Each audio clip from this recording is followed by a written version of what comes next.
This is Ambazonia Calling. News, analysis, commentary, opinion, editorials.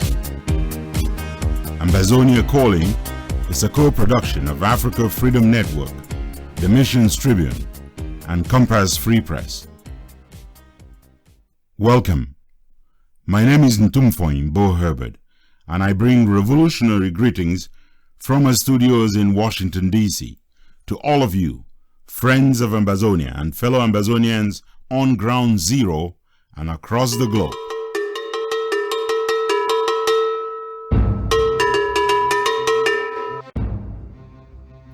The United Nations is threatening to stop humanitarian assistance to Ambazonia because of attacks on her convoys. I am innocent here. Instead of focusing on chasing the colonialists out of Ambazonia, some of our people are busy chasing ghosts. This is Willibrod Ade. Ambazonians are digging a grave on resurrection morning. This is Lambert Bum. Relying on the wisdom of King Solomon, Ambazonians can determine who is putting Ambazonia first over their personal or group gain. This is Tanya Jude Agwa Ozugen. He says he's a specialist in negotiations, but he does not have a leg on which to stand. This is Veronique Vetimfeng. Allow Ambazonia citizens to tell their own story. They wear the shoe, they know where it pinches. This is the monk. Who wants a proliferation of warlords, self-made or self-appointed despots in Ambazonia? Count me out. This is Manjong Jurambe. Those pushing ahead with the Swiss-led process should be allowed to proceed. After all, there are many ways of catching a rat besides cutting its tail. This is Lambert Mbom. The defiance of Ground Zero in organizing or keeping Country Sundays holy and ghosted. This is the monk. What is dividing Ambazonians is threefold. The first is this unquenchable thirst for power. The second obstacle is the desire to put together the dominant force on Ground Zero. The third and final obstacle is the mother of all evils, money. This is Divine Angie. This is edition 068 of Ambazonia Calling, coming to you this 3rd day of November, 2019.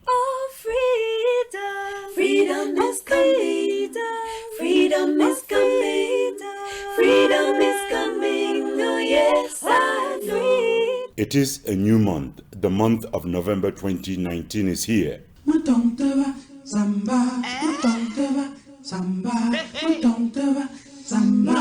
to take time. Happy new month, the month is here, the month is here. Happy new month, me loving papa, Yahweh. Samoleja,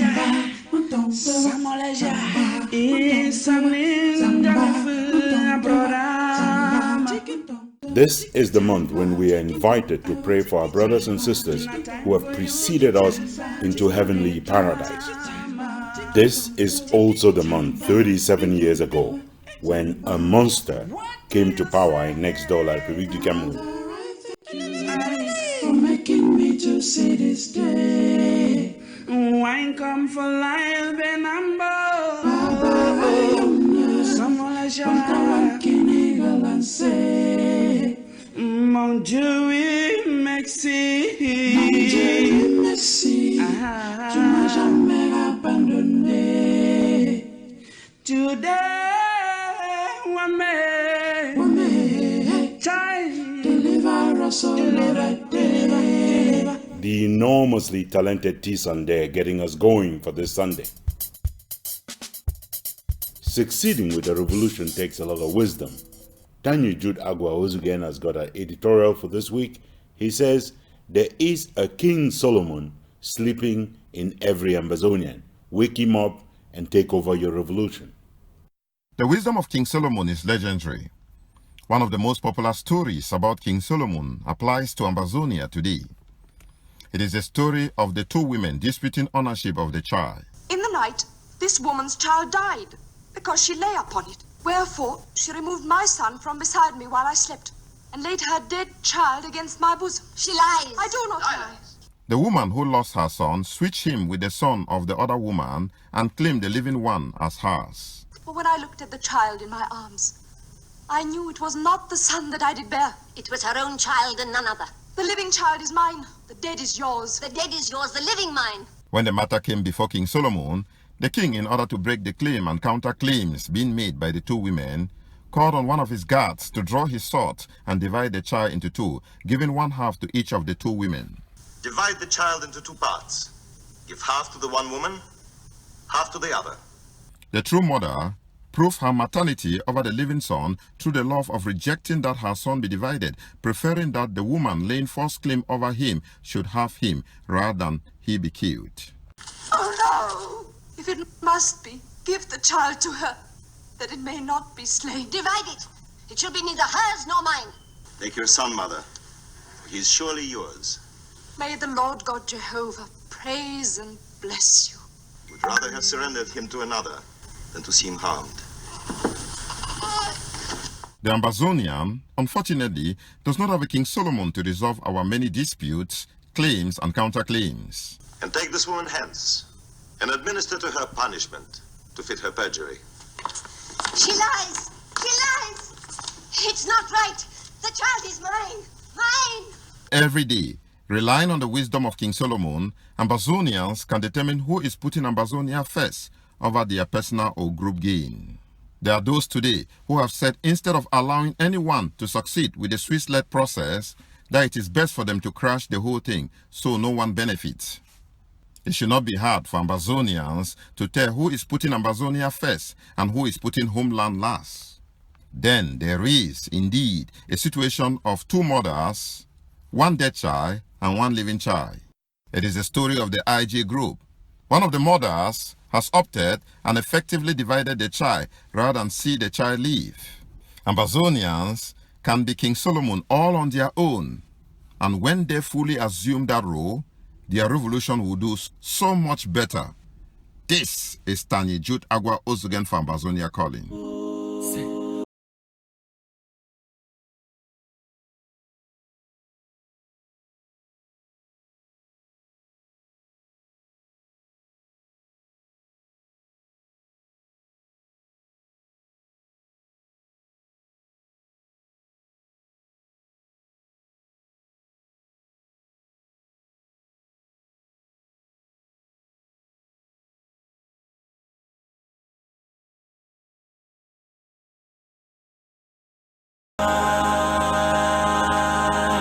It was another hectic week for Ambazonia, and Innocent Cheers got the first part of a news summary for the week. President Donald Trump has announced the termination of U.S.-Cameroon bilateral relations over the African Growth and Opportunity Act, AGOA.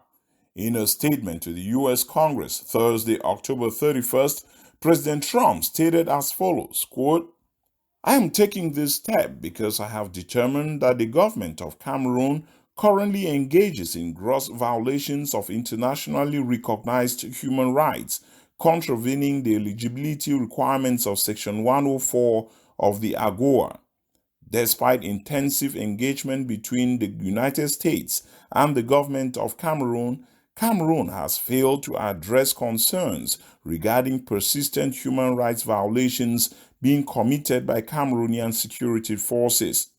These violations include extrajudicial killings, arbitrary and unlawful detention, and torture. Accordingly, I intend to terminate the designation of Cameroon as a beneficiary sub-Saharan African country under the AGOA as of January 1, 2020. I will continue to assess whether the government of Cameroon engages in gross violations of internationally recognized human rights in accordance with the AGOA eligibility requirements." End quote. Cameroon's Minister of Communications and Government spokesman René Sadi unsurprisingly characterized the decision as unfair and undeserving. Observers and political pundits across the board are noting that President Trump's move is a harbinger of more drastic sanctions to come against Cameroon.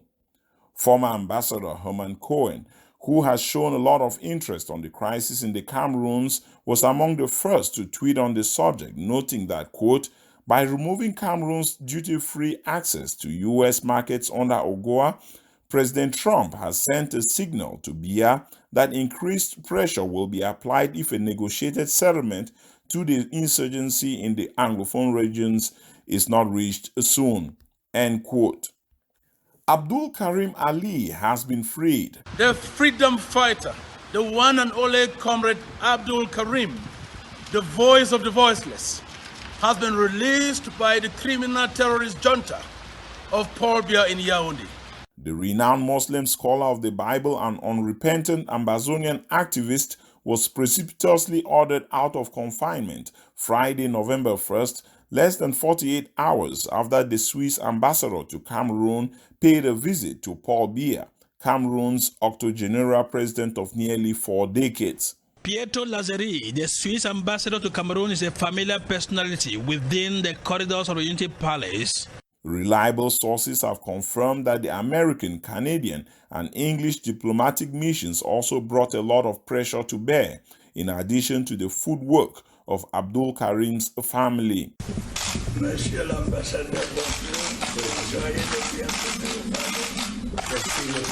The Muslim community, which had been planning demonstrations, welcomed the news. In Old Town, Bamenda, where Abdul Karim used to serve as part-time imam, preparations are underway for a befitting welcome ceremony, even amidst signs that the government is preparing for a crackdown of any celebrations. Meantime, global leaders of Catholics and Protestant Christians who joined with their Muslim brethren in a peculiar moment of ecumenical oneness to decry the abduction and detention of Abdul Karim Ali have greeted the gesture, even though a close source reveals that the Vatican was unhappy that their pressure originally yielded only half the fruit. We remember that after Abdul Karim was abducted and detained, a Catholic father was also arrested by Yaoundé. He was released within 24 hours following pressure from the hierarchy of the church. Upon his release, Abdul Karim expressed gratitude to those who prayed for him while he was in the dungeons of colonial Cameroon. According to a social media communication, Abdul Karim in Yaoundé through most of the upcoming week in order to meet and thank diplomatic agencies that facilitated his release, as well as to continue his outreach on behalf of Mother Ambazonia, and especially with regard to the international supported mediation process led by the Swiss in partnership with Humanitarian Dialogue, HD. We had the opportunity to discuss about our bilateral relations, the role of Switzerland in promoting peace and negotiation in the framework of the crisis in the Northwest and the Southwest. Switzerland will continue his engagement. Delegates are set and counting down to a roundtable conference on the Cameroons organized by the United States Institute for Peace, USAID. The Thursday, November 7th conference, convened to start at 11 a.m. through 1 p.m., will bring together very high-level personalities in the American government who are working on Africa and Cameroon in particular.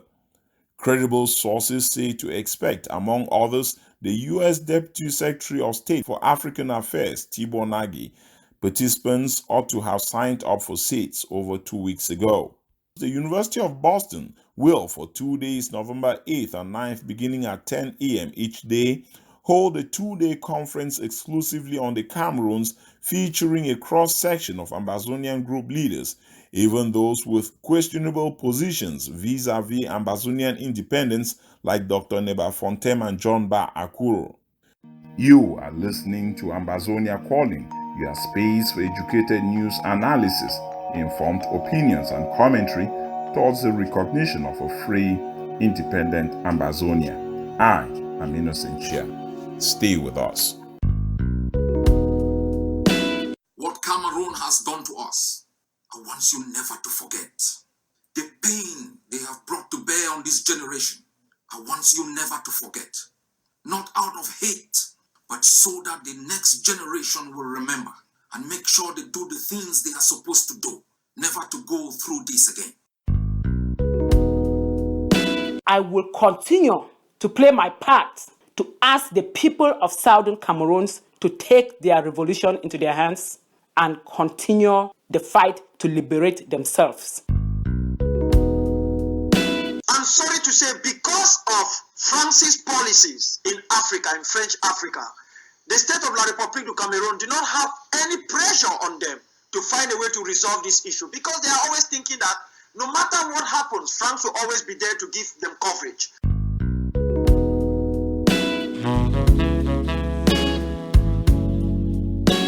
Still ahead in this edition, we have The Devil Unmasked with Professor Emmanuel Tatamenta. We have a winner of the Nyamfuka of the Week. And we are not done until you have heard our letter to Joshua. So stay tuned, kick back, relax, and enjoy Ambazonia Calling.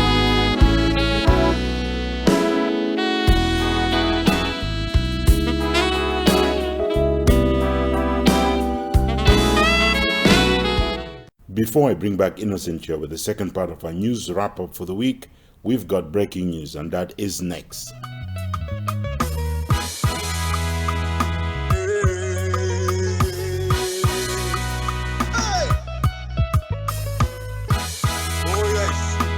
Thank you, God. Thank you, my Lord. Hey. Come, Holy Ghost, come. Holy Ghost, come, come, come. Holy Ghost, come, come, come. Hallelujah.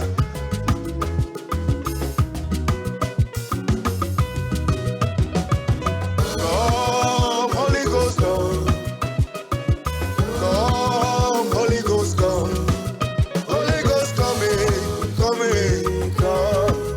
Holy Ghost, come, come, come, come, come. Hey, Ebube, ah, Chineke,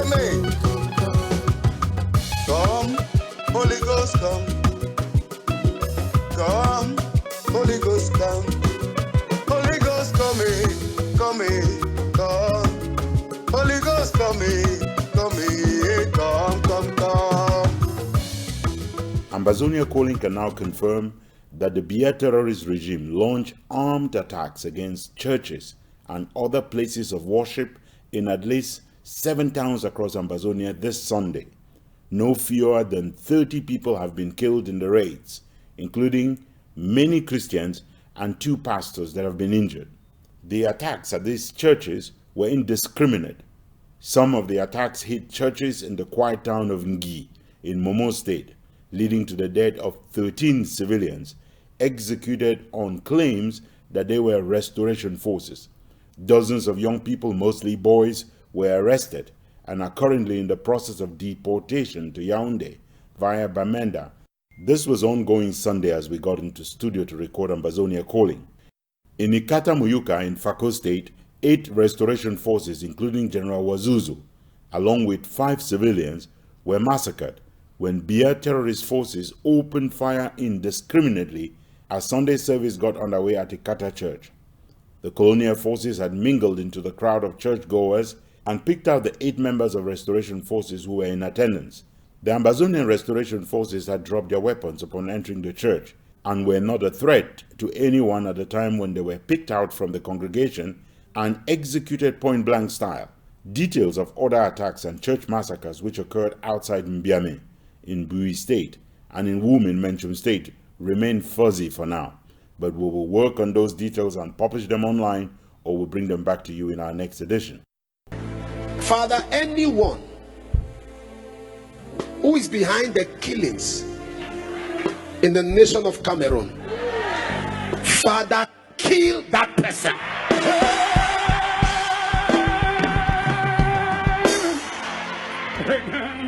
Father, anyone behind this that is excited to see lives wasted, waste that person.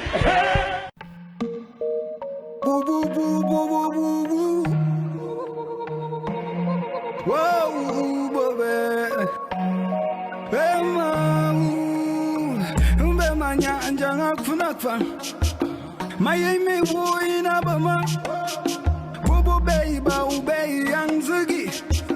Ana feel mu ma bina kafi. Stop. Jam chimala ama nyama bonta. Ibusula lilina fata su bonta. That's what the king said. That's what the king said to the messenger. Tum tuma bene bwebo. Ala anyama bozu zento. This lion down the valley. I know the shepherd them they vanish. Hey, leaving the lion and the lamb with the broken leg. Left at the mercy for the lion just to chop it up. She got her back against the wall. She had to fight for her life. She had to stand. She couldn't die without the fight. Whoa, whoa, whoa, whoa, whoa, whoa, whoa. Yeah. Let me say something more. We already knew that the Biya regime was committing genocide in Ambazonia. That has not changed. In fact, the scale of the war crimes being committed with total impunity by the colonizers, that scale has just multiplied with these church massacres. The Biya regime is desperate to knock out any self-defense and resistance of any kind on ground zero.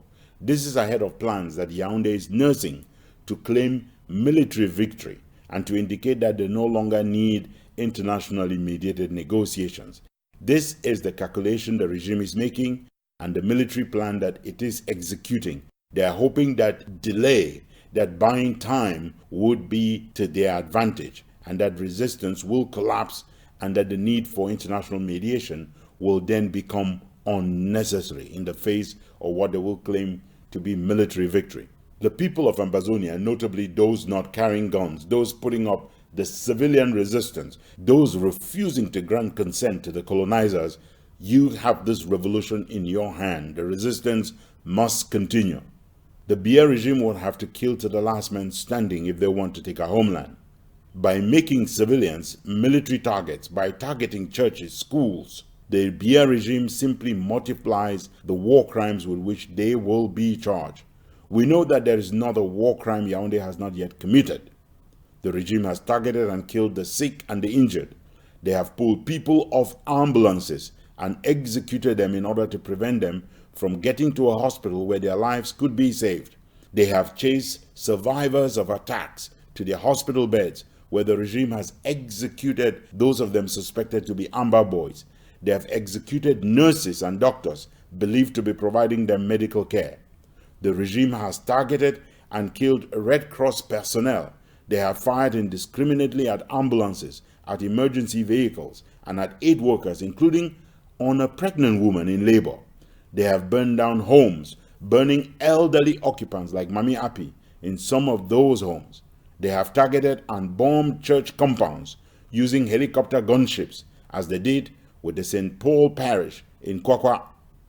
The regime has prevented victims fleeing from their burning homes from escaping, instead opening fire and forcing them back into the flames and into their death. The Biya regime has shown its total disregard of the protection from armed attacks that international law affords places like hospitals, like health centers, schools, and buildings of worship. They burned down the Kumba General Hospital, killing patients who could not escape the raging fire. This week, they burned down the hospital in Tole, in FAKO state. The list of war crimes is way too long to rehearse, even if we were to dedicate an entire edition of Ambazonia Calling to doing just that. But one thing we can say for sure is that the time of reckoning is coming. The time is coming when the Biya regime will answer for every one of these war crimes and genocidal violence before an international tribunal on the Cameroons. Show me the love for once and now forever. Show me the love for once and now forever. Show me the love for once and now forever. Where is the genuine love as a true friend and brother? Those who fight for freedom and run away shall live to fight another day, says Bob Marley, my brother.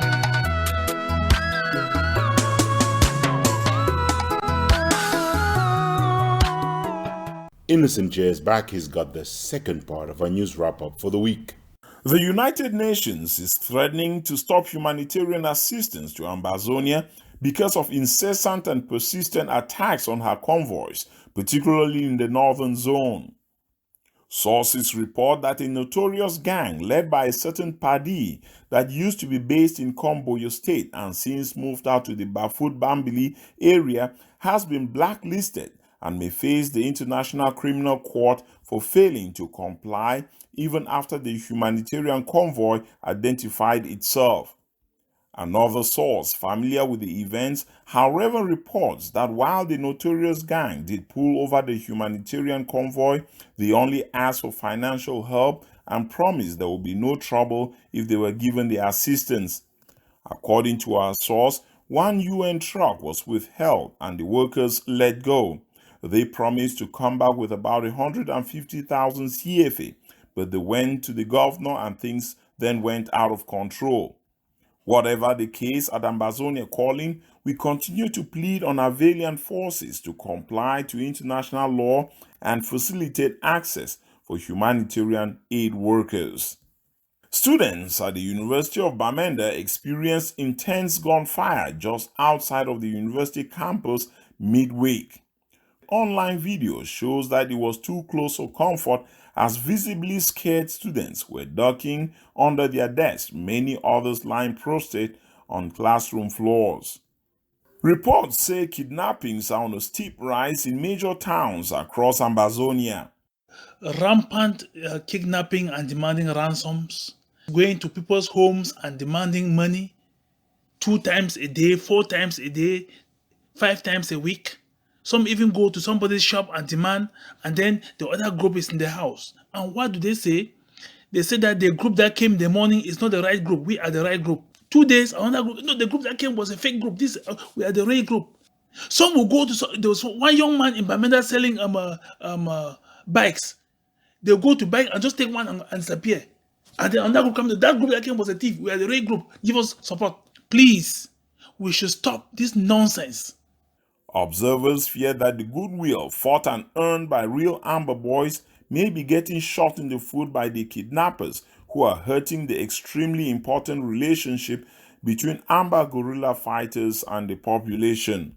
We have the restoration forces that are doing tremendous work, but there are others that are doing the worst of the worst.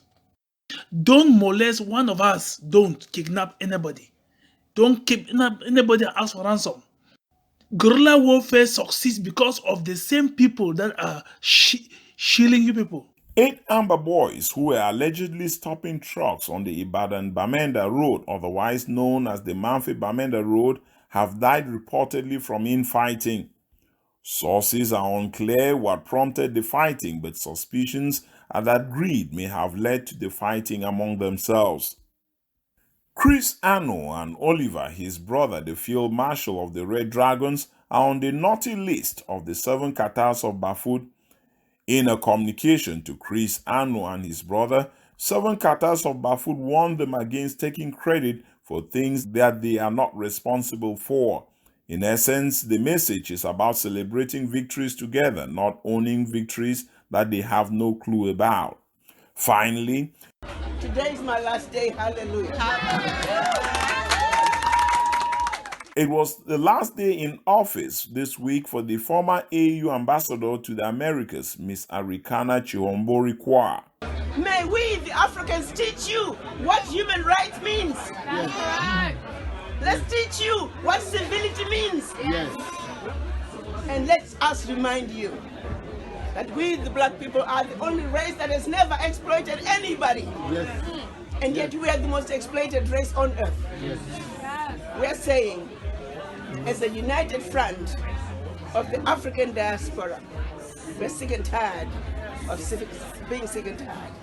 She was fired from her position 3 weeks ago, many believe, at the behest of France. France can no longer take 500 billion out of Africa, year in and year out. Paris has taken unkindly to her bold calls for France to end the looting of an estimated $500 billion from Africa every year.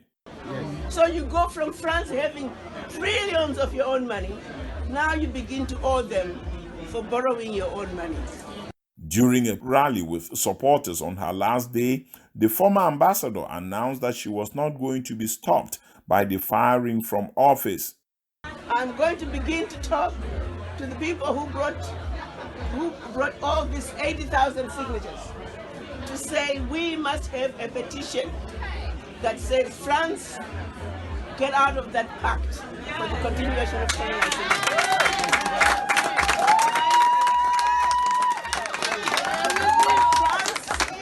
No longer continue to just bully the Africans into giving you our money. Her defiance now goes with her outside of the timid diplomatic circles into the world, where she has launched a campaign denouncing France's continued colonial exploitation of Africa. Hear it from the horse's own mouth. We need to have 1 million signatures, and we are going to approach the United Nations. We're going to go to the human rights and say, what the hell is this? How can the world allow this carnage to continue in this day and age? France, get out of Africa. Amen. Enough is enough. Enough is enough. Yeah! And the work continues. Yes. Innocent Chia, Ambazonia Calling.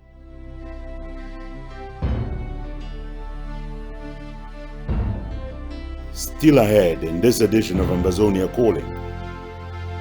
Neither money nor guns alone will win this revolution for us. It will take resistance by civilians who bear no weapons. This is the monk. Too many fundraising projects supposedly benefiting Ambazonians have been borderline illegal or have been managed in ways that border on illegality. This is Tani Jude Agua Ozugen. It is this exceptionalism that makes any future negotiations Ambazonia will be engaged in with colonial Cameroon a slam dunk for Ambazonia. This is Willibrod Ade. You know there is trouble in the Ambazonia house when you see Ambazonian leaders defending the same side of the argument in this revolution as the colonizer. This is Lambert Bum. To fall bush has not and will never become a qualification to run the revolution.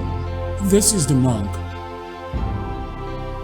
As you can see, there's plenty of show yet to come, so please stay tuned.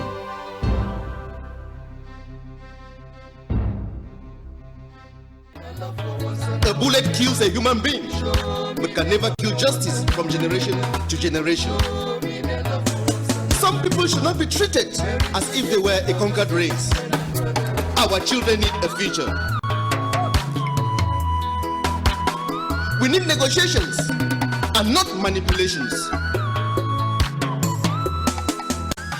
The international community has rallied around an initiative under the auspices of Switzerland, and they are asking the Ambazonian people and the colonizers in La République du Cameroun to come to a table of negotiation.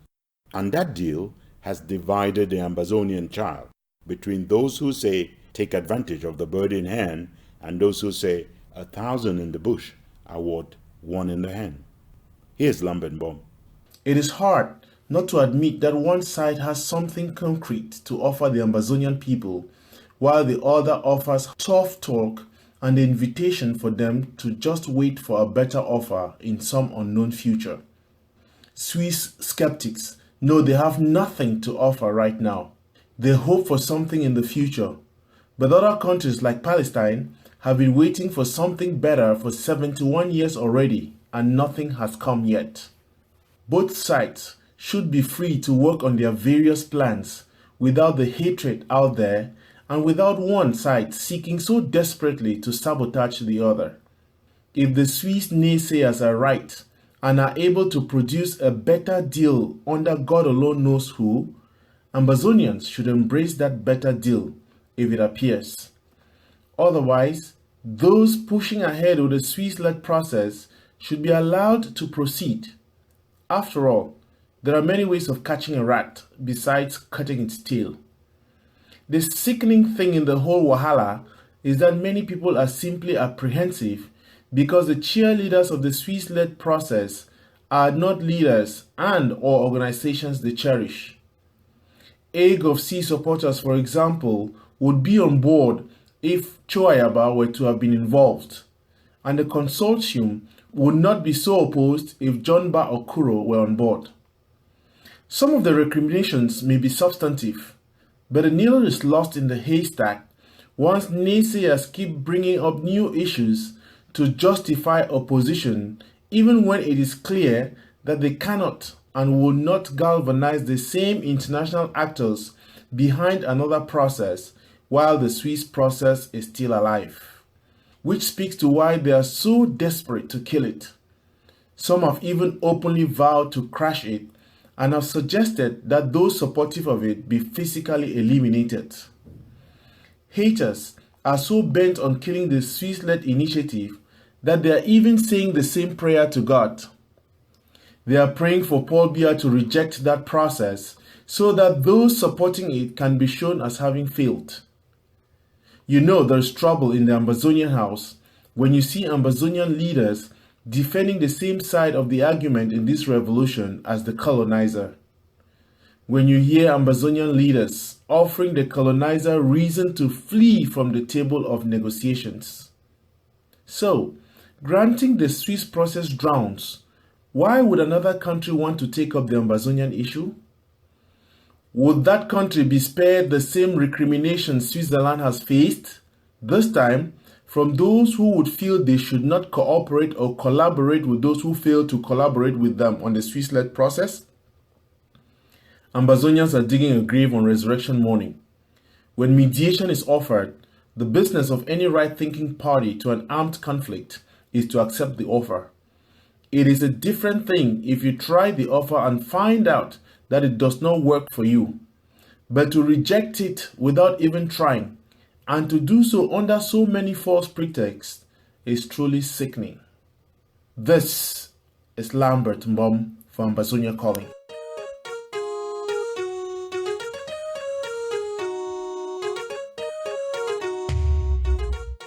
We have got a real estate deal made in heaven. If you are pre-qualified and are interested in a single family home in the Silver Spring area, contact ambercalling@yahoo.com. Write to ambercalling@yahoo.com. Only serious prospective buyers are welcome. This is Ambazonia Calling.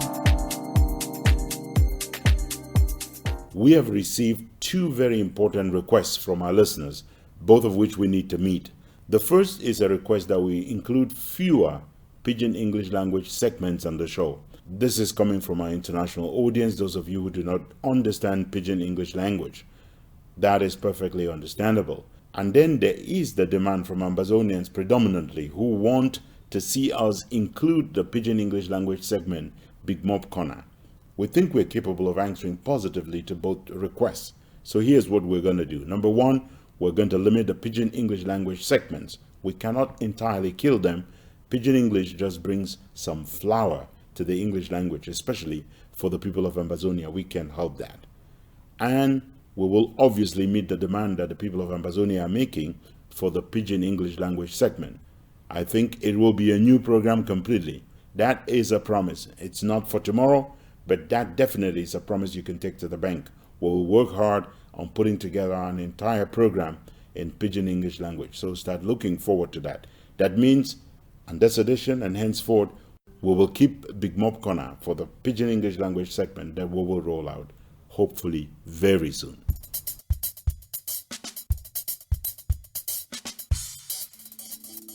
Ambazonia Calling. You are in the heart of the news shrine. Call us the Kalakuta Republic of Commentary, Opinion, and Editorials.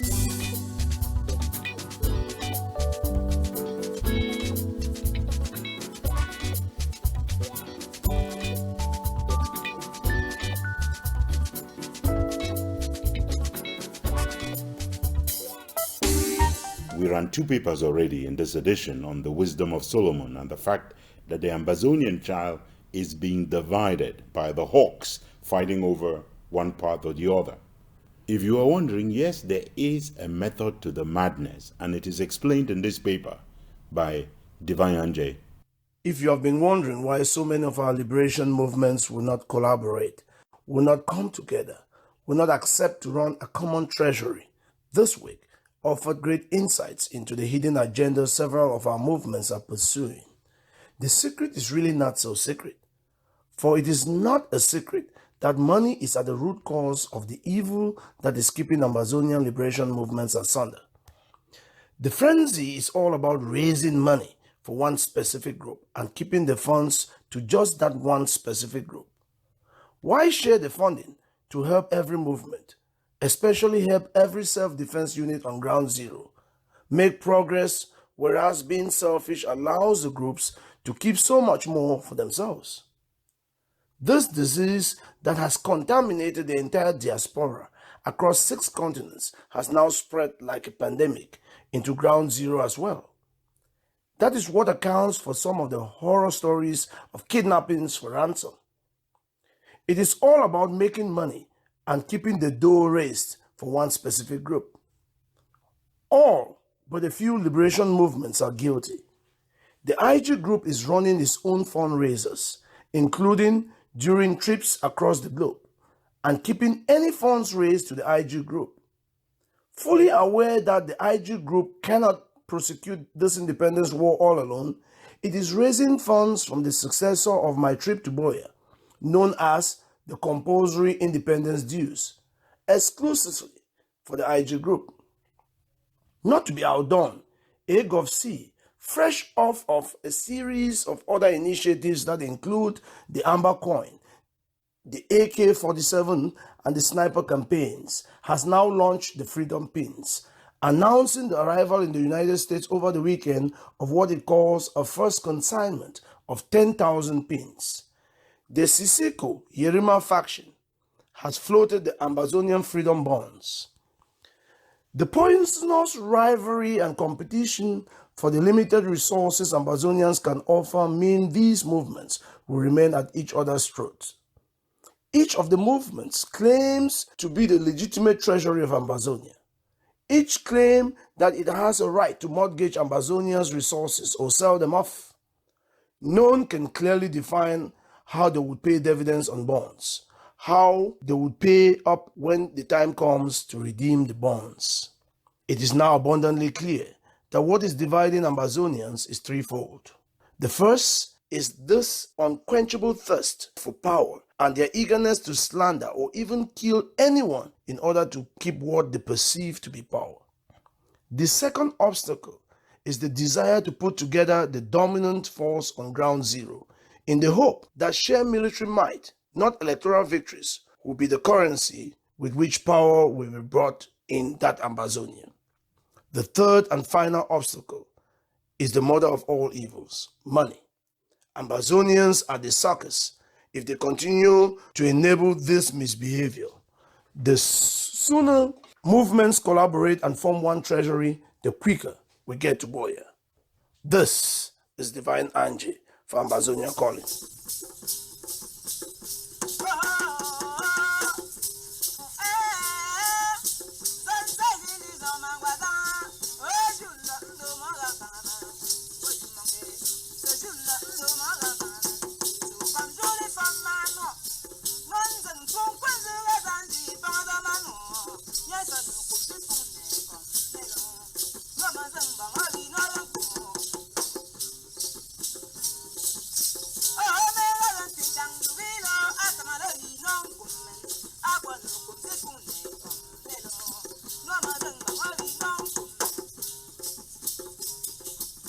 I think it's no longer a secret for Ambazonians the fighting that's going on and why it is happening, and why money, power, and other things are at the core, not this revolution. Well, here's Tanya Jude Agwaozugen explaining that some of it borders on the criminal, the illegal. Some Ambazonian liberation movements have shown a surprising appetite for running schemes that glaringly border on financial crimes, pay the United States law. This is not new. Too many fundraising projects supposedly benefiting Ambazonia have been borderline illegal or have been managed in ways that border on illegality. Insidious trappings of these questionable practices could be discerned early, in the days of SCAPAC being proclaimed the treasury of Ambazonia. Later we learned, to our greatest chagrin, but not the horror of all, that some set up a backdoor channel to intercept and steal funds using the webmaster.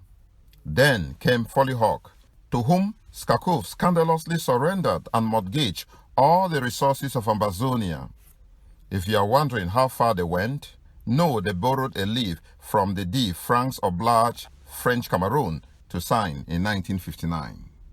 You have to worry what it means that the My Trip to Boya campaign was run out of a 501c3 organization, given that audits of both My Trip to Boya and SCAPAC have unveiled financial wrongdoing. Instead of the fear such financial impropriety could have instilled, many have been emboldened, going further into the gray zone between what is financially and morally wrong to what may be outright criminal. Protecting and promoting investor interests, facilitating capital formation, and making markets safe and efficient. Take the case of the bonds floated by the Sisiko Yerima pair. Bonds are short or long-term debts that a company has issued. Debt has a maturity date and is paid back by the company within a specific period of time on or before the maturity date. Bonds in the United States are regulated by the Securities and Exchange Commissions, which has not cleared the bonds being sold to Ambazonians at this moment. The SEC is like the police force for Congress's laws regarding stocks and bonds. The SEC is responsible to be sure the average investor has the same information as the people who manage and run public companies. That puts the floating of the amber bonds in the United States on the same illegal track that was followed by the Ethiopian Electric Power Company. The Securities and Exchange Commission, also known as the SEC, is a government-created organization that regulates the buying and selling of stocks and bonds in order to protect investors against fraud. From 2011 through 2014, the Ethiopian Power Utility failed to register $5.8 million worth of bonds it went on to sell across the United States to some 3,100 U.S. residents as well as American citizens of Ethiopian descent. Generally, most issues are securities offered in interstate commerce through the mail or on the internet must be registered with the SEC. The power utility had to pay $6.5 million, almost $1 million more than it raised in fines in order to avoid charges. The Division of Enforcement investigates securities law violations and initiates civil and criminal actions. This one example, and there are more, is sufficient warning to those who have decided they can sell unregistered amber bonds in the United States. This is Tani Jude Agwa Ozugen for Ambazonia Calling.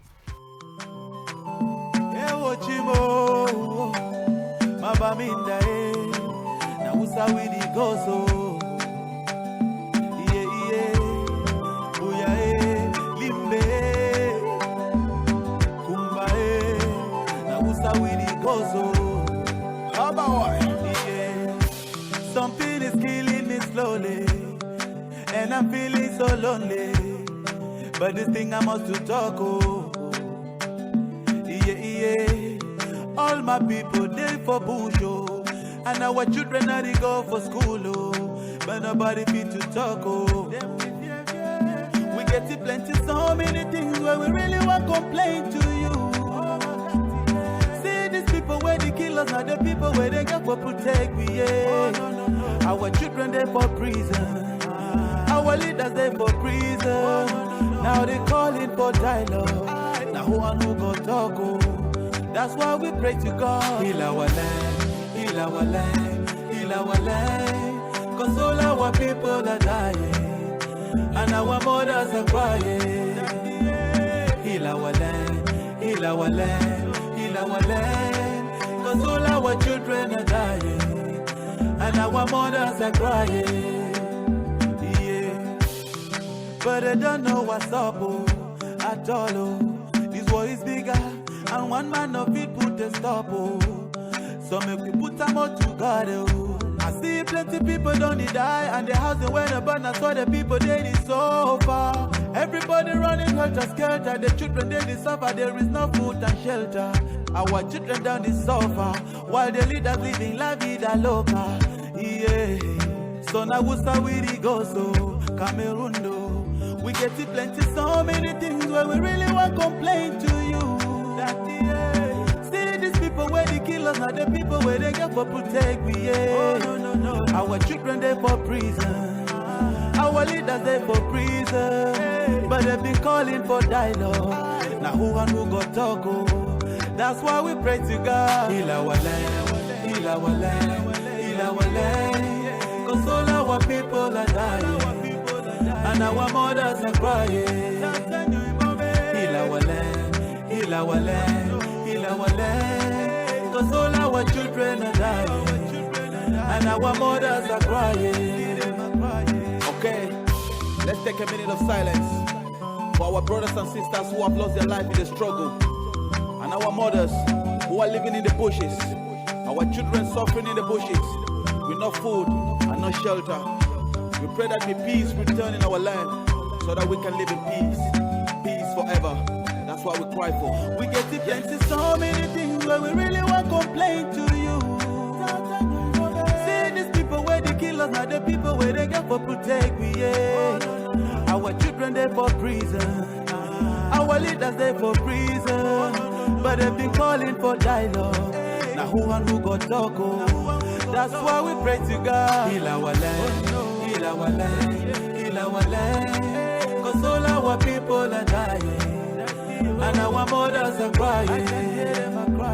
Heal our land, heal our land, heal our land. Cause all our children are dying, and our mothers are crying. Say we get to plenty, so many things that we really want to complain to you, Daddy.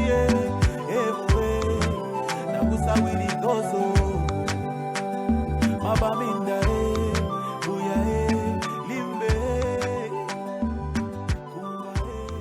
I have got the monk from Ibalikumato coming up with a two-part paper here. He begins with one that connects to the last paper we just heard.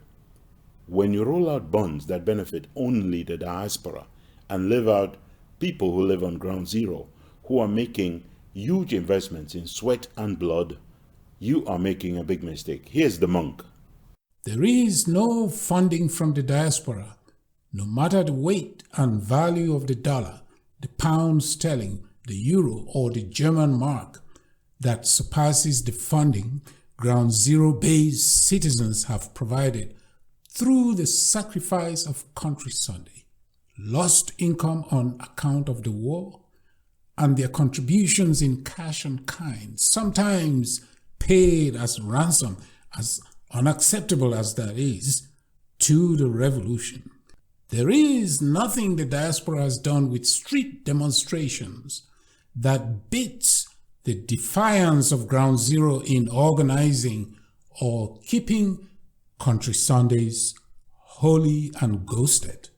There is no sacrifice in money or demonstrations in the safe streets of Western capitals that will ever come close to the price paid in sweat, limb, injury, blood, and lives by fellow Amberlanders on Ground Zero. That is why it is so insulting for the diaspora to launch initiatives like freedom bonds, under which mostly the diaspora would, if it were to be indeed true, make profit tomorrow from investing in those bonds today. Neither money nor guns alone will win this revolution for us. It will take resistance by civilians who bear no weapons. It will take sweat and blood capital invested by those driven from their homes, languishing in jails and dungeons, and who cannot afford the cash to invest in so-called freedom bonds. If you ask me what advice I have to give to the diaspora today, it would simply be to call on the diaspora to show a little more humility and a lot of respect and appreciation for the enormous sacrifices consented by those on Ground Zero, It is only by using both hands, the homeland-based hand and the diaspora-based hand, that Ambazonia will finally deliver on the promise of independence restored. This is the monk for Ambazonia Calling.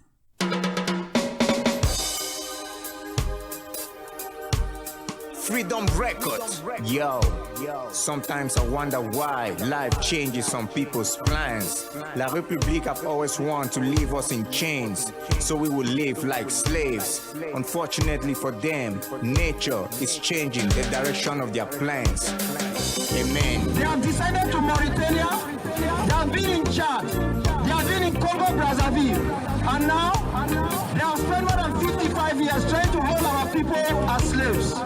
We are begging France that don't let us take this war, this struggle into your own country. Please tell Mr. Bia to just let us go in peace. Life is not easy. Some people take and play, them no get feeling. Them the one make I freeze it. In jail, but Papa God set me free. Moving out of my homeland, I promise to come back and give my people free land. Moving out of my homeland, I promise to come back and give my people freedom. I'm back in my homeland. I did tell them, mama say, make them know they cry again. I'm now in my homeland. I did tell my people say, make we stand for one nation. This Babylon must go down, because all of them are evil.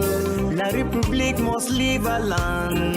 All them do is deceive people. We don't want this atrocity to rule in our nation. Bobby and no say don't need thief for our land. We don't want this atrocity to rule in our nation. And now to the second part of that paper.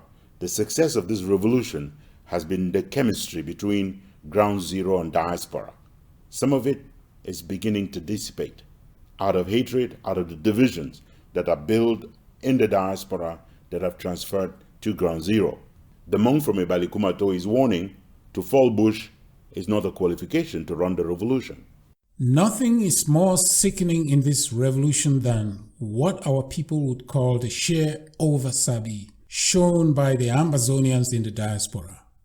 Whereas everyone agrees that it is impossible to lead the pro-independence movement from Ground Zero without the leadership based therein exposing itself to abduction, deportation, and even extrajudicial execution, the manner in which the diaspora runs affairs dictates what passes for laws, decrees, and executive orders in this revolution has more than a majority on Ground Zero and closer to home places like Ground One, irritated at best.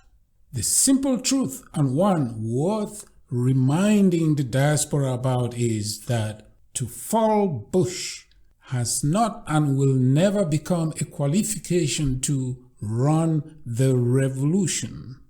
The diaspora can and must find creative ways of showing more appreciation of the sacrifice and leadership this revolution is offered, often silently, but no less devotedly, from Ground Zero. There is nothing in the political leadership provided from the diaspora that surpasses the quality of leadership provided by homeland-based Amberlanders like Abdul Karim Ali and Justice Aya Paul Abine. There is no leadership on the military or self-defense side coming from the diaspora, including from the many so-called commanders-in-chief based in the diaspora, that surpasses the leadership provided by those the diaspora would like to present as flat-foot soldiers on Ground Zero. If anything, the civilian leadership provided by the diaspora would be full of praise for the military leadership provided by the likes of the late General Ivo Mba, General Seven Qatar, General R.K., and of the Field Marshal, who so far have taken orders from civilians. This is the monk for Ambazonia Calling. This basic, no? They didn't enter me for body.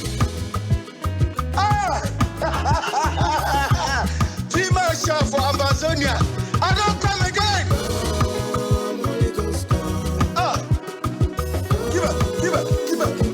Give up.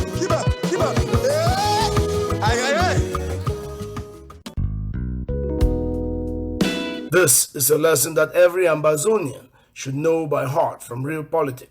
The world won't roll over just to please the heart to satisfy in the ranks of our people. Those who choose to be spoilers will be free to do as they please.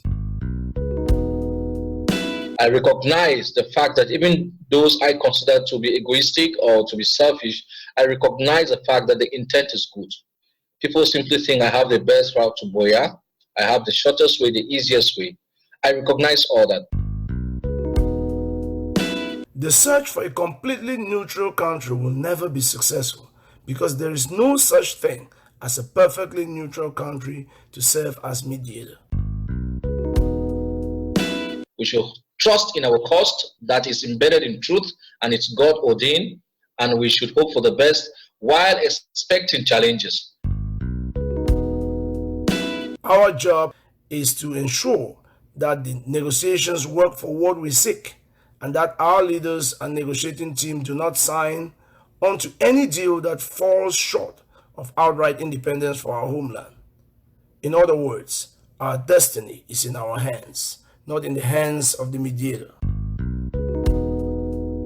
Where is the war in southern Cameroon? Is the war at La République? No. So who has crossed borders? La République du Cameroon. They need to ask La République du Cameroon to cease fire, because who also drew first blood? La République du Cameroon. So you can ask someone defending to stop violence. The job of Ambazonians today is to make the Swiss-led process be the equivalent of the comprehensive peace agreement whose implementation by the United Nations culminated in the independence of South Sudan in July 2011.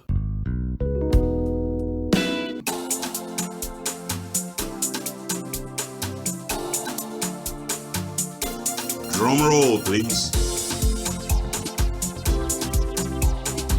And welcome to our Nyamfoka of the Week segment. We don't do foolish, but when there are capital fools out there, we make it our duty to find them, and every week we crown one of them the Nyamfoka of the Week.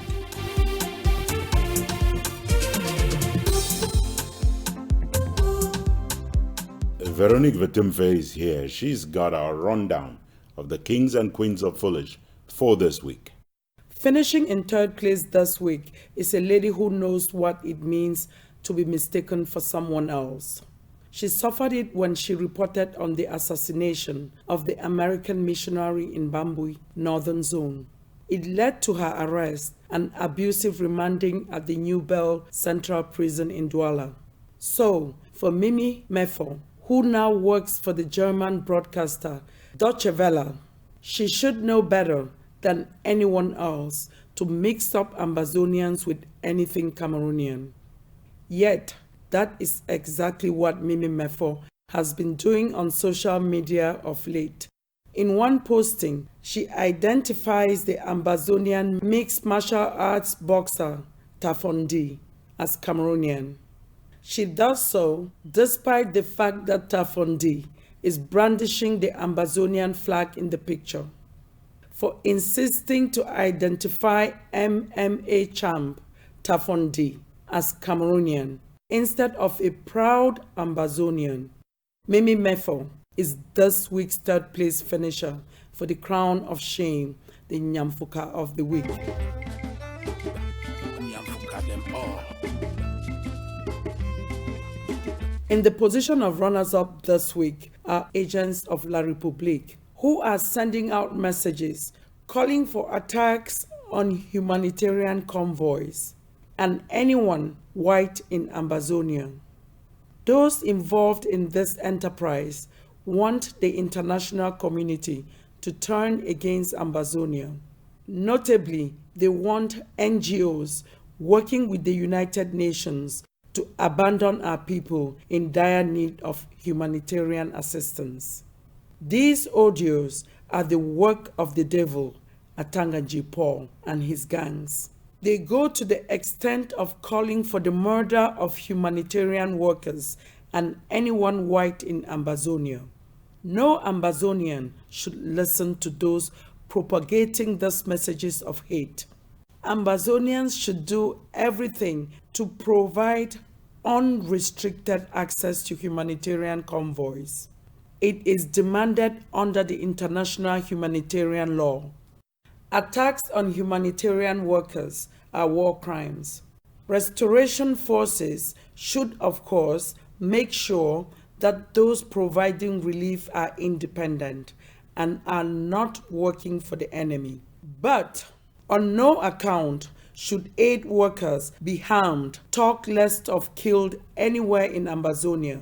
For trying to hide behind Ambazonians to plan their dirty tricks, the pro-government militias, commanded by Atanga Ponji, are this week's runners-up for the crown of shame, the Nyamfuka of the week. Nyamfuka them all. Wearing the crown this week is a man who claims to be a lawyer, specialized in negotiations. Every move he has made in this revolution, though, has revealed him wanting. He bragged about having former Ghanaian President Jerry Rawlings in his back pocket. Then he told anyone who wanted to listen that he had the Chief Minister of Security of India ready to provide weapons for Ambazonia. And 3 weeks ago, he claimed to have sealed a deal with former American diplomat Ambassador Herman Cohen. David Makongo said Ambassador Cohen was under contract to become the voice of Ambazonia and mediator on behalf of Ambazonia for a process led by the United States.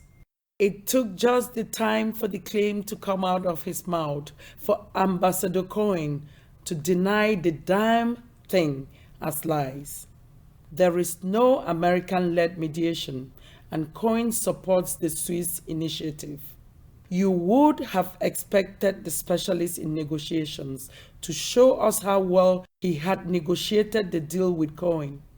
Instead, David Makongo showed he had no leg to stand on. This week, the same fellow lifted himself from the dust of shame to go after the Swiss-led process. Even before checking if David Makongo ever resigned and has stopped working for the youths of Paul Biya, as he did in his days at the University of BOYO, David Makongo is this week's winner of the crown of shame, the Nyamfuka of the week. Them all. This is Veronique Vetimfe for Ambazonia Calling.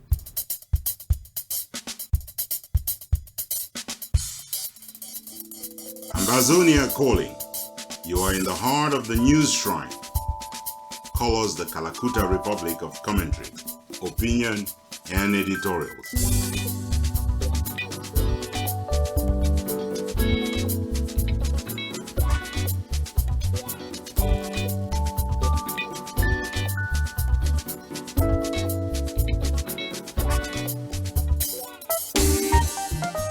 There was a time, it now seems like a long time ago, when the logic and the slogan of this revolution was the force of argument, not the argument of force. Today, many want you to believe that until we can make the argument of force, we are weak. Innocent Chair is here to debunk all of that. It is hard, if not impossible, to miss out on the chest pounding and defiance by those who are crying at the same time that they are underdogs in the fight against La République du Cameroon, yet stating that if they are currently not superdogs, they will become superdogs before you blink your eye. Their catchphrase, epitomized by Dr. Lucas Cho Ayaba, is that you cannot negotiate from a position of weakness. It sounds good and motivational, doesn't it? Except in this case, it is one of those statements that the late Batebisong Bibi would have characterized as loud-sounding nothing. Why? Ask yourself a simple question. who is in a position of weakness? Is it Ambazonia or is it Colonial La République du Cameroon? Without a doubt, Dr. Ayaba and co. are saying that Ambazonia is in a position of weakness and should not, therefore, be negotiating from that position. Because there are two parties in this conflict, we are supposing that if there is a weak party, there is a stronger party. The other party is Colonial La République du Cameroon. By admitting that Ambazonia is negotiating from a position of weakness, he is also stating that La République du Cameroon is in a position of strength. So, if La République du Cameroon is in a position of strength, why would they be running away from negotiations? Remember, the argument that Ayaba and Sons are making is that they will negotiate when they get to a position of strength. So why is La République du Cameroon in a position of strength by the very logic of Dr. Ayaba? Why is Cameroon running away from negotiations? There are two answers that I want us to consider and remember the next time someone coughs out the nonsense that they will negotiate from a position of strength. 1. La République du Cameroon is not in a position of strength. If they were, like they were in the case against Nigeria over the Bakassi Peninsula, they would be pleading for international mediation like they did over Bakassi. They realize Ambazonia has the edge by a landslide. Dion Gute may not be the sharpest pencil in the room, but he too knows that he has no case. He lost this case in the past to Dr. Ngomne and Scapo. 2. The real position of weakness that Dr. Ayaba is talking about is his personal position.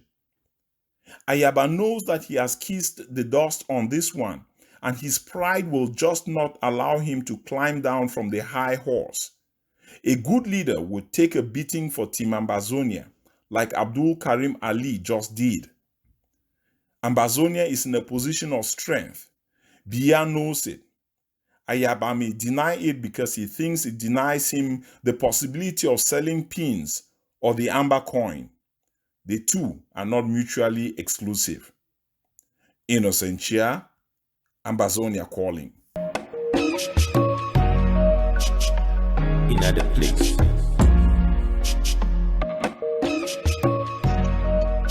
Hello, stop looking around. There's only one show out there. It's called Ambazonia Calling.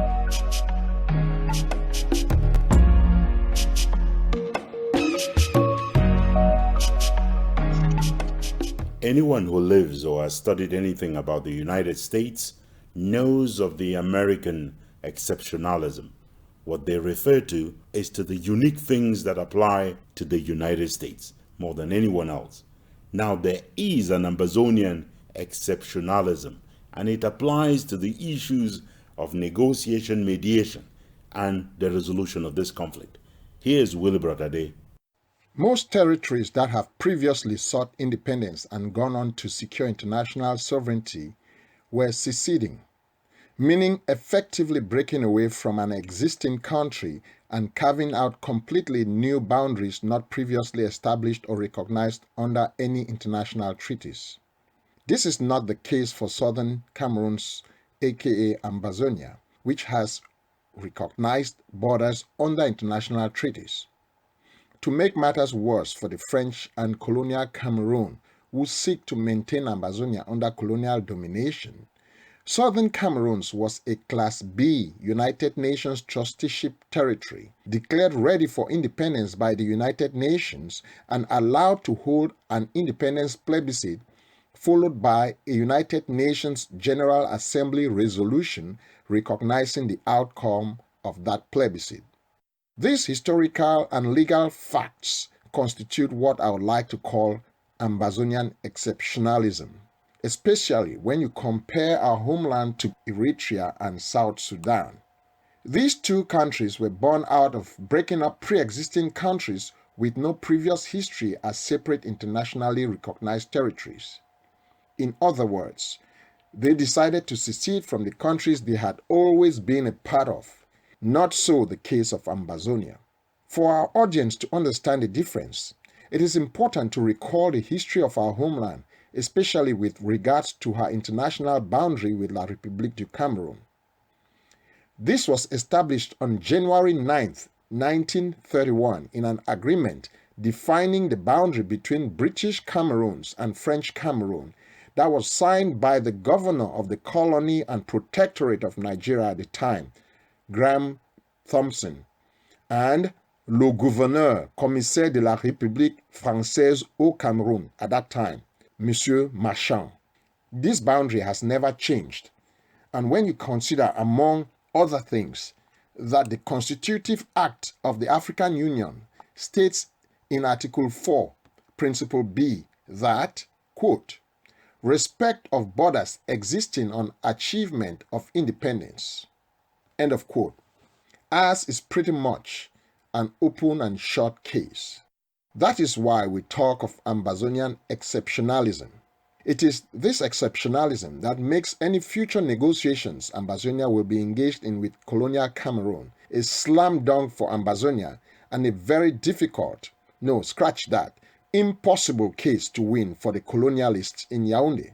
It is this exceptionalism that makes it unnecessary and unlikely that negotiations between Ambazonia and colonial Cameroon will take the same shape or format as that of Eritrea or South Sudan.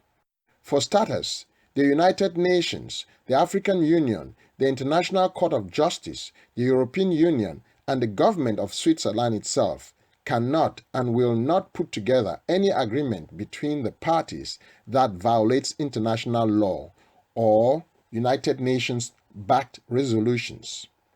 Even if they wanted to, and colonial Cameroon and France insisted that such an agreement be put in place, it would be null and void under international law.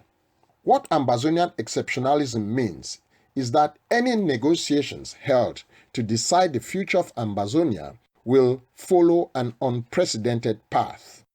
Other negotiations may provide some guidance, kind of like signposts on outcomes Ambazonian negotiators may want to aim for, but ultimately, Ambazonia goes into the negotiations with a built-in legal advantage so humongous that it scares the living daylights out of colonial Cameroon, which explains their general reluctance or unwillingness to come to the table for negotiations. To use a soccer analogy, colonial Cameroon is due to play against Ambazonia in a match in which Ambazonia is practically recognized as the winner by forfeiture, and colonial Cameroon the loser by the outrageous lack of legal standing to claim the homeland of a smaller, less populated, but nevertheless a nation equal in status. This is Willibrod Ade for Ambazonia Calling. Ambazonia will be developed not by those our parents call the long crayons, not those empty big book people who call themselves elites, but by the army of hard-working citizens willing to roll up their sleeves and get dirty. The foreign and local NGOs and journalists suddenly crusading for schools' resumption are not doing so out of altruism and would be hard put to deny the charge of hypocrisy and self-interest. Our youth demo, they can't finish. Our boys demo, they don't finish. From Manfred to Boya, from Bamenda to Southwest. No shade every day, oh, killing every day. People they die every day. Like say they been a chicken. My people lay. Prayer is the key. Oh, may we pray, oh. May we pray. Oh, may we pray. May we pray. Oh, may we pray. May we pray.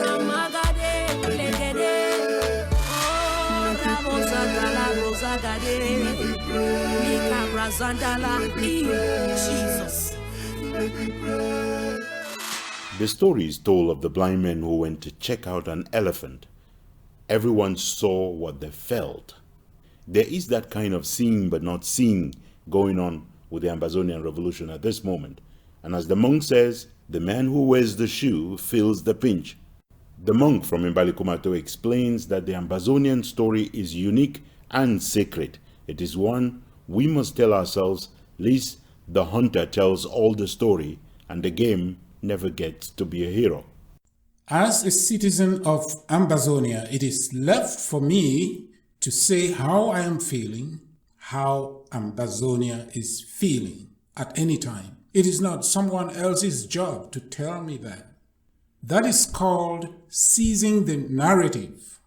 In other words, someone else is taking hold and control of my story and telling it in my place. How inappropriate is that?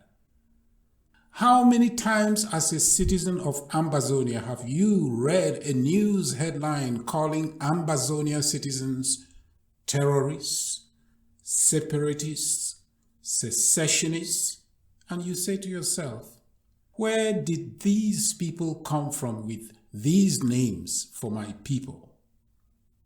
If you become speechless, it is understandable, but to do nothing about your own story being kidnapped from your own mouth is going a little bit too far. So the question is, what to do about it?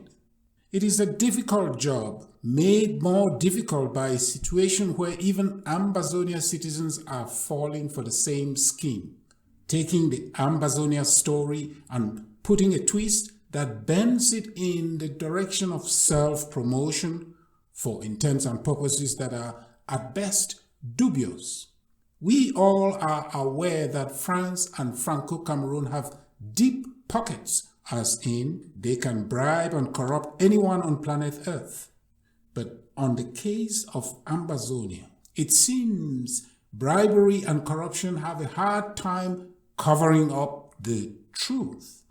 What to do in that situation? Begin hunting for talking heads? That might not be a civilized idea, but who says we are dealing with civil behavior in this case? Maybe that is what civil law is all about. For half a century and counting, we have borne the brunt of experiencing civil law at its worst. We wear the shoe and know where it pinches. Allow Ambazonia citizens to tell their own story. As far as I know, that is a right. They wear the shoe, they know where it pinches. This is the monk for Ambazonia Calling. The cracks. Rastaman alone. Everybody loving. Ambazonia's freedom, Africa's liberation. Our theme is coined from the very teachings of Dr. Kwame Nkrumah. Independence of Ghana is not complete until Africa is totally liberated. If Ambazonia's freedom is not achieved, then Africa cannot talk of its liberation. So we have come to Ghana to start a new dynamism in the continent of Africa. And this Nigerian artist speaks for all of us in repudiating xenophobia in South Africa. If you're killing me, and then I'm killing you. Two wrongs cannot make it right. They say two heads are better than one. It doesn't work when they are dead. It pain me as they killing my people. South Africans killing my people. If I follow, I see they pay me for my dough. I swear it go bad. But xenophobia is not what we need.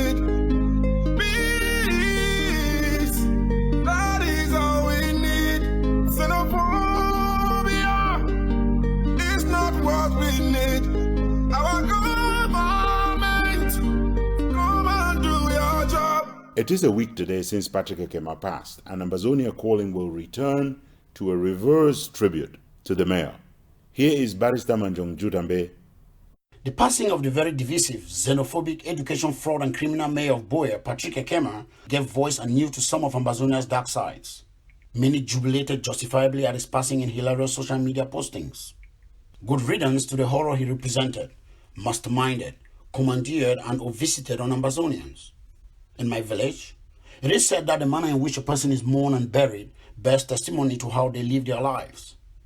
For a man who did not let others live their lives, many have decided they cannot let the dead bury the dead. The BBC's Randy Josa did his victims a disservice by glorifying him in death. The indefatigable mayor of Boya, a lion-hearted man, people in his municipality fondly called our God-sent mayor, great patriot. He clearly enjoyed the title of great warrior, Nyamoto Kwatolo. Patrick Ekema was a greedy power drunk, pulsating with vaulting ambition and ready to kill for an imaginary promotion by the terrorist colonial regime in Yaoundé. The fellow lived like he would never render account, raising his tribalism to the throne of power, boasting about killing Ambazonians, defying religious and traditional authorities, and reviving the primitive xenophobic come no go hate campaigns against anyone from upcountry. Like the biblical rich man who adored his riches more than his maker, the Lord all but laughed at him, called him stupid, promising his soul will be visited by the spirit of death. And, just like that, the man, if you can call a monster man, is gone to, hopefully, face the promise of his word. I must succeed for this time. Make him alone now. Make him alone now.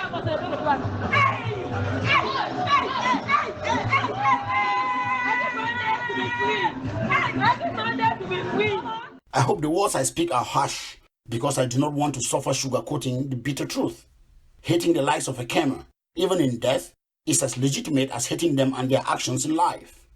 No need to pretend. God knows our hearts. It is as if Bia's death were to bring a tear to good men's eyes. But never give up. Make him alone die. Make him alone die. Make him alone die. Make him alone die. But never give up. Make him alone die. Make him alone die. Our people say, money man die, money man bury him. On this one, it is wicked man dies, wicked man mourn him. That notwithstanding, even a wicked Ekema deserves to have his remains committed to the termites in every civilized society. And the laws of war are clear about respect for and provision of burial for the dead.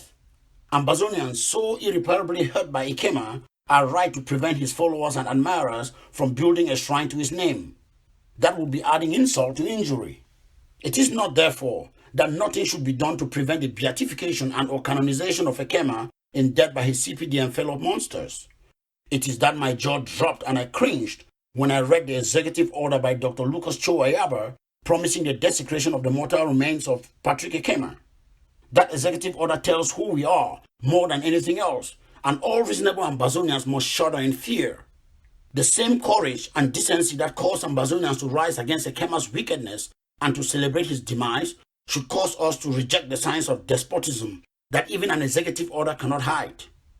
If we, the people, do not speak up against those committing the crime of self-coronation in the name of the people, then we will lose Ambazonia before we even regain it. And that would, indeed, be truly unfortunate.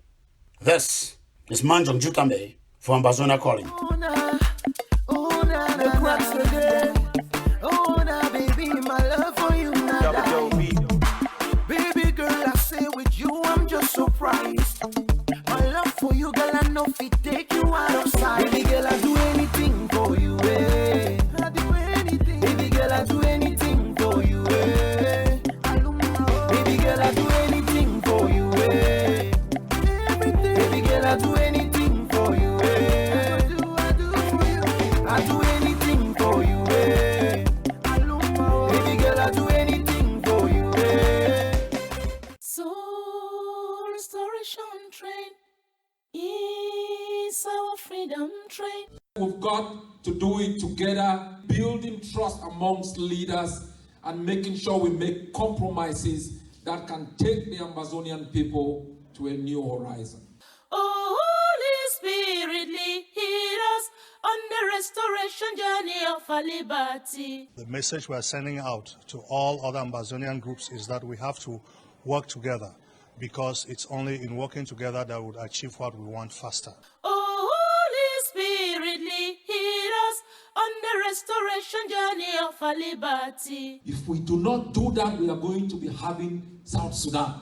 Soul restoration train is our freedom train. We will devote one last paper to anything touching Ekema Patrick, who was, as you will remember, inducted into our Hall of Shame, the Nyamfuka Hall of Shame. This last paper is about the fumble we could make with his mortal remains. Here's Wilbert Ade.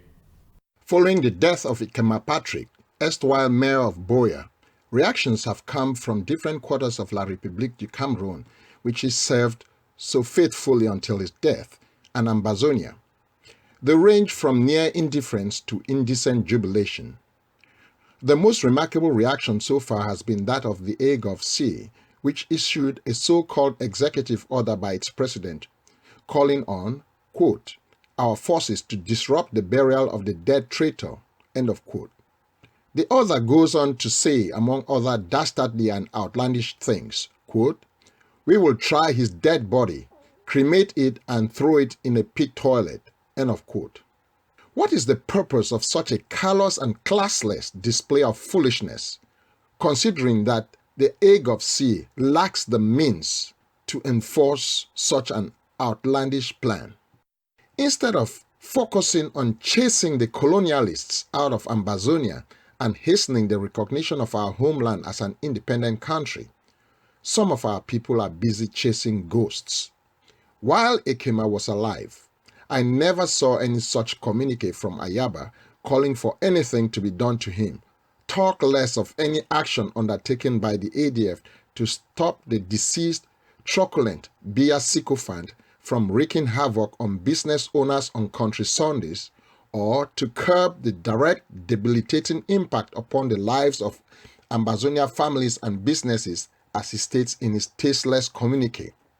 Suddenly, upon his demise, an executive order is issued to call for the disruption of his funeral, among other crazy things. Talk of a distraction bordering on cowardice. To quote Jesus Christ in Matthew chapter 8 verse 22, let the dead bury their own dead. The lengths to which some Ambazonians will go to try to project power on the illusion of Ground Zero being under their control is both laughable and disheartening. The sooner we grow out of these childish displays of political jockeying, the faster we are going to forge the necessary unity of purpose that the Ambazonian recognition quest requires. This is Wilbert Ade for Ambazonia Calling. Ladies and gentlemen, permit me to reintroduce myself. Now Links, alongside Mike, Monster, we about to take y'all to where we come from. Mr. Uber, in the million. Stepping up and making all the zillions. Your name with a carry on. Mash up everywhere with a hustle on. Now here in the streets it's a crazy world. But we still gotta go back from home. 3 main roads, now 1 meeting point. In front 3 and 1 Carrefour, name na die. Beaucoup de bar, from here we dropping sick bars. Home of the brave, night look more like daytime. So if you ask me, for here we get na 2 daytime. Yellow, white, yes, now they color that. If Tombe draw, Lakers win, heroes lost, check 'em. If Tico beaten Bonge, Opopo beaten Jala. Ball for net, BWD we go qualify. We support us native fly. Even now for food, we go reach Boya. Beat Mount Cameroon, then bring the blessings from the chariots of the gods to Kumba. Dark shades, dark tales, call me Grand Cave of Yango Abikrofo, Boya Road, Capo, Mbonge Road already know, so I don't need no intro. Soldier from day one, I need it by Bimbo. Lost sense, I take cute and call you Mdimo. 2015, call I'm 35. At 60, I need it still sell. Boy, I get na boutique. How can I sell out? For big mob market, now you be the sellout. Back out, drop out, here we need to snitch out. Bars give you blackout, lyrical knockout. Your crew just the freak out, now screaming time. One in a million. Stepping up and making all the zillions. With apologies for all of you who were waiting for the Devil on Mass, we're going to skip that segment in this edition. We will be back next week with a major interview for you. This is Ambazonia Calling. Since the days of John the Baptist, the kingdom of God suffered violence. Only the violent one takes it by force. You're underground king. Boom. the cry, Abakwa the cry. Don't tire, Abakwa the why. Women are the crying, crying. We are the crying, crying. Abakwa the crying, crying. We the crying. Una free me, women are the crying, crying. We are the crying, crying. We the crying. Una free me, women are the crying, crying. We are the crying, crying. We the crying. Una free me. Sick and tired of this like Republic una free. Amango today inside pay, you know the free. We president on the side say all my mafia. Grand ambition, fuck that slogan, no yay. Presido, the pay jaga jaga. Una take all till the we for scatter scatter. They need 102 students for Senate address. Una select 2 Anglo-Bones, escape address. Bia, Yang, Legion, prison. Escape will know why man show BBC they for prison. They don't term all we then start for call us Anglo-Fools. Fuck up the government, we ain't tools. Minister for communication, no fit talk good English. Southern Cameroon independence, that's my wish. No good, sad roads, no seaports, no light, no water, no airports. President, you overget fake promises. Wait till happen, feel like us, you bring us diseases. But men are the cry, we are the ask why. You don't come for that chair, you don't go shake, you go die. Women are the crying, crying. We are the crying, crying. Abakwa the crying, crying. We the crying. Una free me. This is Ambazonia Calling. Because you have your army of occupation out in West Cameroon, you believe that when the people will rise, even if you took the whole of the French army and added to yours, you will never bring them down. And I call on all Cameroon soldiers to lay down their arms within Ambazonia and to turn their arms against the very system that has made them slaves in the land of their birth. For more stories from around the world, go to the World Wide Web at themissionstribune.com, compassfreepress.com, and africafreedomnetwork.com.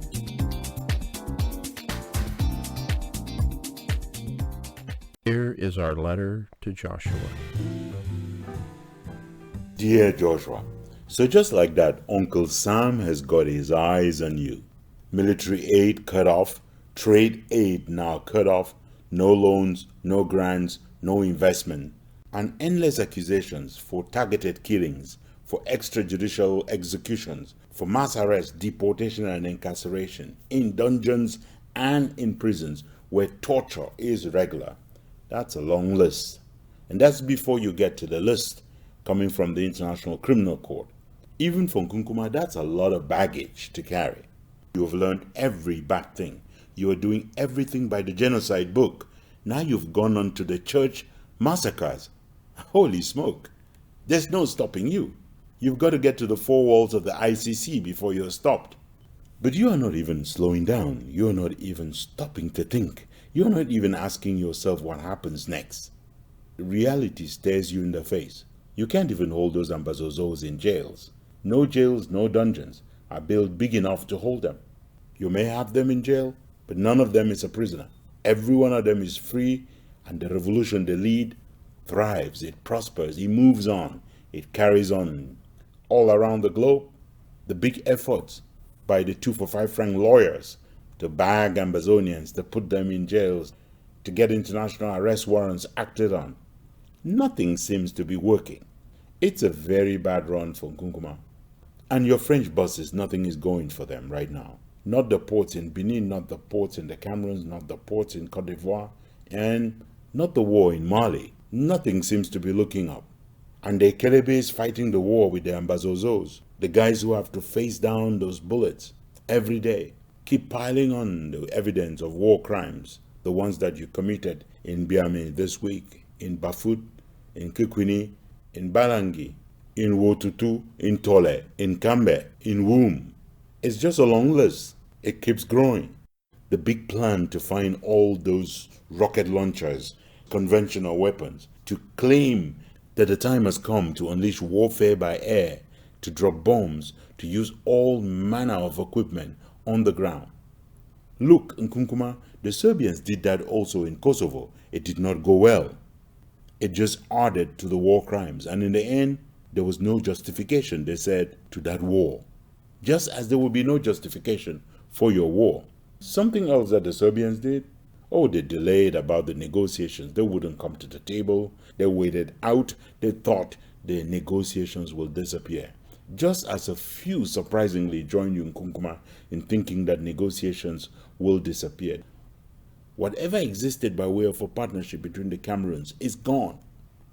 The federation is gone. The union is gone. Regions gone. Provinces gone. And the people of Ambazonia have faced the kind of apartheid, colonial domination that justifies the war of liberation that's going on right now. Nothing you can do about that, Nkunkuma. Absolutely nothing. Oh, by the way, there's something you could do. You could get your troops out of Ambazonia. You could wave the white flag of surrender. I know somebody who will get an orgasm if you did that. The longer you wait in Nkunkuma, the worse it gets. Did you see Douala the other day? Marché Nkololo, New Bell, and all of that neighborhood? And the young men and women coming out this time to face your troops, carrying their own machetes. No more peace plans. It's over, Joshua. Even down in the south, in Bulufang Republic, they had to ban the MRC and its demonstrations, plus the ones that were holding in Gola at the Mamadou Mahijo Stadium. Unless, of course, as Jeune Afrique said, Madame Chantou is getting ready to be praisée. After you go from the brothel to the restaurant to the palace, why would the throne be out of bounds?